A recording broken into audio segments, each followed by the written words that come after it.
বাগচার Khidirpur Vivekananda coaching সেন্টারে যুব দিবস পালন আজ 12ই জানুয়ারি। স্বামী বিবেকানন্দের জন্মদিন সর্বত্রই যুব দিবস হিসেবে পালিত হলো। ময়না ব্লকের বাগচা গ্রাম পঞ্চায়েতের অন্তর্গত খিদিরপুর বিবেকানন্দ কোচিং সেন্টারে স্বামী বিবেকানন্দের জন্মদিন অর্থাৎ যুব দিবস পালিত হলো।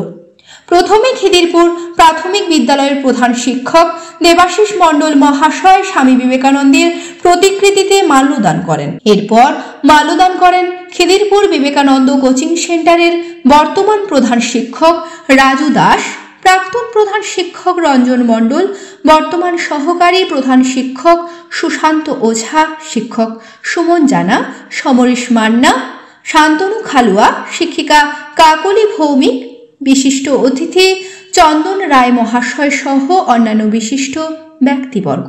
এছাড়াও অতিথি হিসেবে উপস্থিত ছিলেন কোচিং সেন্টারের প্রাক্তন শিক্ষক এবং সাংবাদিক সুমন জানা। খিদিরপুর বিবেকানন্দ কোচিং সেন্টারের যুব দিবস পালনে ছাত্রছাত্রীরা নাচ, গান, কবিতা পরিবেশন করে। কোচিং সেন্টারের প্রত্যেক ক্লাসের প্রথম, দ্বিতীয়, তৃতীয় স্থান অধিকারী ছাত্রছাত্রীদের পুরস্কৃত করা হয়। এছাড়াও একজন ছাত্রকে আদর্শ ছাত্র এবং একজন ছাত্রীকে আদর্শ ছাত্রী পুরস্কারে পুরস্কৃত করা হয়। পড়াশোনা এবং সব দিক থেকে ভালো এই মনে করে আমরা একটা আদর্শ পুরস্কার দিচ্ছি কোচিং সেন্টারের তরফ থেকে। আদর্শ পুরস্কার তুলে দেওয়া হচ্ছে ক্লাস X10 থেকে মল্লিকা পাল। মল্লিকা পাল চলে আসো। এবং নিউ 10 থেকে সোমনাথ মন্ডল চলে আসো।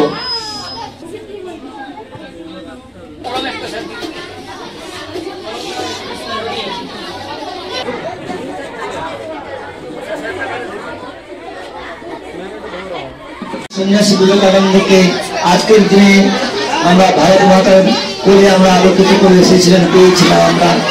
আজকের এই শুভ দিনে ওনাকে শ্রদ্ধা এবং প্রণাম জানাই। সেই সঙ্গে আজকে একটা স্মরণীয় দিন, ভারত মাতার বীর বিপ্লবী শহীদ মাস্টারদা সূর্য সেনের আজকে মৃত্যুদিন।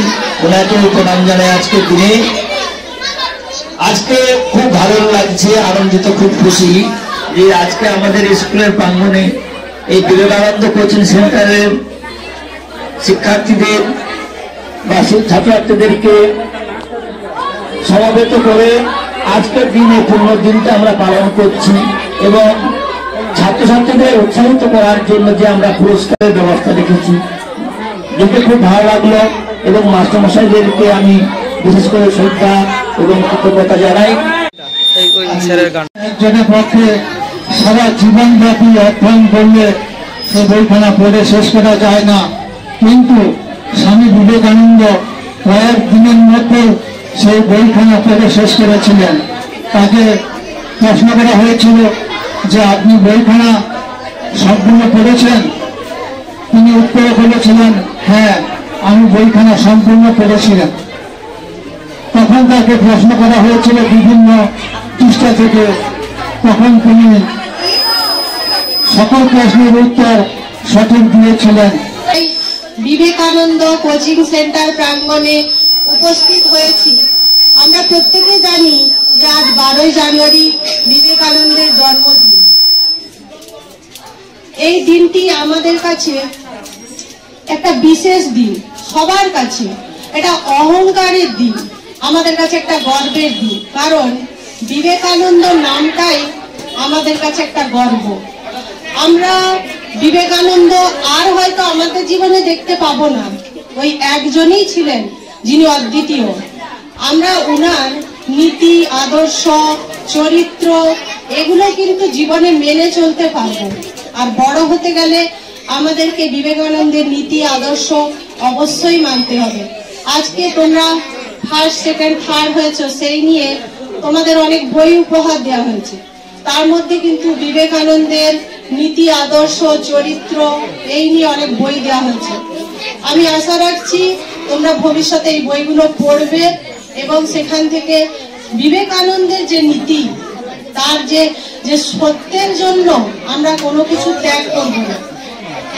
আপনার বাড়ির রং কিংবা বাথরুম ফিটিংস এন্ড স্যানিটারি মানে পছন্দের সেরা ঠিকানা। এখন আপনার জলচক গুণময়ী এন্টারপ্রাইজ স্টোরে জ্যাকোয়ার এন্ড এশিয়ান পেইন্টস এর সবথেকে বড় ডিসপ্লে সেন্টার এখন জলচকে। তাই আপনার বাড়িকে সাজিয়ে তুলুন Jaquar and Asian Paints complete solution দিয়ে।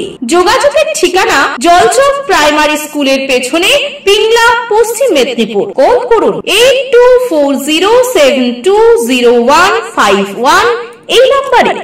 নমস্কার, দক্ষিণ ময়না হাই স্কুলের পক্ষ থেকে সকলকে জানাই প্রীতি, শুভেচ্ছা এবং অভিনন্দন। আপনাদের ভালোবাসা এবং শুভেচ্ছায় দেখতে দেখতে দক্ষিণ ময়না হাই স্কুল শতবর্ষে পদার্পণ করেছে। সেই উপলক্ষে আগামী 23 জানুয়ারি 2025 বৃহস্পতিবার থেকে 27 জানুয়ারি 2025 সোমবার পর্যন্ত বিদ্যালয় প্রাঙ্গণে শতবর্ষ উদযাপন অনুষ্ঠান অনুষ্ঠিত হবে। আগামী 26 জানুয়ারি 2025 রবিবার সকাল 10টায় প্রাক্তনী সম্মেলন অনুষ্ঠিত হবে। বর্তমান ও প্রাক্তন সকল ছাত্রছাত্রী, শিক্ষক শিক্ষিকা, শিক্ষাকর্মী, শিক্ষানুরাগী ও শুভানুধ্যায়ী ব্যক্তিবর্গের উপস্থিতি প্রার্থনা করি। আপনাদের গৌরবময় উপস্থিতি ও আন্তরিক সহযোগিতায় বিদ্যা মন্দিরের শতবর্ষ উদযাপনের দিনগুলি হয়ে উঠুক প্রাণবন্ত, সুন্দর ও সাফল্যমণ্ডিত। বিদ্যালয়ের অডিটোরিয়াম ভবন নির্মাণের জন্য সকলের আর্থিক সহযোগিতা প্রার্থনা করি।